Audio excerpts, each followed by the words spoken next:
Okay, so normally we would be doing everything online, but we don't have our Chromebooks yet. So we've got this packet that I put together that says weeks 1 through 3, and it includes most of August.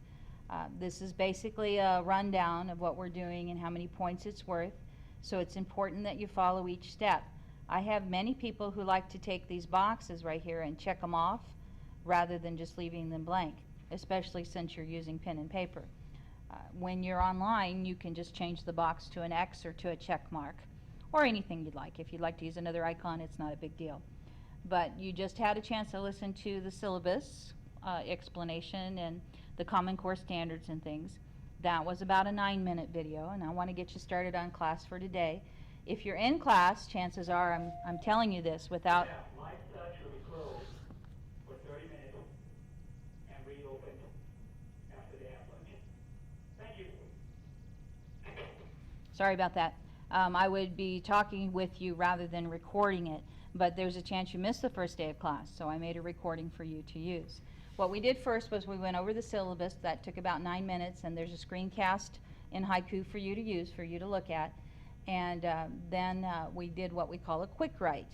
This quick write is just a paragraph. I've left you plenty of room right here to write the paragraph. And I just want you to think about your year this year, because you're going to be a junior. I've always considered my junior year the best year I ever had in high school. Senior year was good, but to tell you the truth, when you're a senior, all you can think about is getting out. Perhaps you feel that way now, but it's a lot worse when you're in your final year. So your junior year, you usually try and enjoy what happens to you during the year, and you have a lot more opportunities to meet people, and you're not thinking about just getting out of here. You're usually thinking about enjoying the time you're here. I hope that's true for you this year.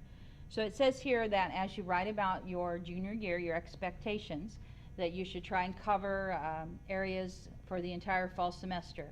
For example, you could write about things you enjoy about the new school year, you know, friends, a good class, pep rallies, sporting events, or things that you might feel a little unsure of. You know, you're in a more difficult class than you thought, or you're learning to drive, or you want to ask someone out and you're not sure if they'll date you, or if you're even interested in dating.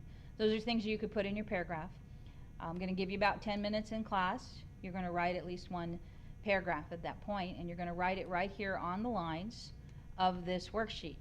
When we're using Google Docs, you'll be able to type it in directly, but because you don't have access to your Chromebook yet, you'll be writing it right here. Okay, so go ahead and do that. I'll give you about 10 minutes. I'm going to shut off the screencast, and then we'll come back, and after that we'll talk about this sharing. I'll just introduce it to you a little bit so that you're not surprised. After I give you the 10 minutes to write your paragraph, I'm going to ask you to write things about yourself right here on the left-hand side, things that are true about you. Maybe you are an athlete. Maybe you're looking forward to calculus. Maybe you are meeting people you'd never met before. You're from another school. Things that are true about you right here. And then I'm going to have you switch this with somebody else in class. You can choose anyone to trade it with, or you could just trade it with the person next to you. After you trade papers with that other person, they're going to list here things about themselves. So you listed things about you here. They're going to list things about themselves here, so that the two of you have your information about you and then the information about your partner on the other side. You'll also have their paper, and you'll be listing things on the right side as well, because those are things that are true about that person's classmate. You're your partner's classmate. So after you've done that on the right side of the chart, then in the middle you'd list things you have in common. So you'd get your own paper back, and you'd list some things that are true both about you and the person that filled out the information on the right side. You might find you have nothing in common, and if that's the case, you might ask them a couple of questions and see if you're missing something right there. That would be an idea, because it's, you know, never a good idea to leave anything totally blank. But you'll do that after you get a chance to write a little bit about yourself. Then you'll do a little comparison between you and someone else in the class, and this is like a modified Venn diagram, if you're familiar with those. And then we're pretty much done for today. Okay? And we'll be getting together tomorrow to do some other stuff. Sorry to say it's a test, but it shouldn't be too difficult for you. Okay? Dr. Peters signing off.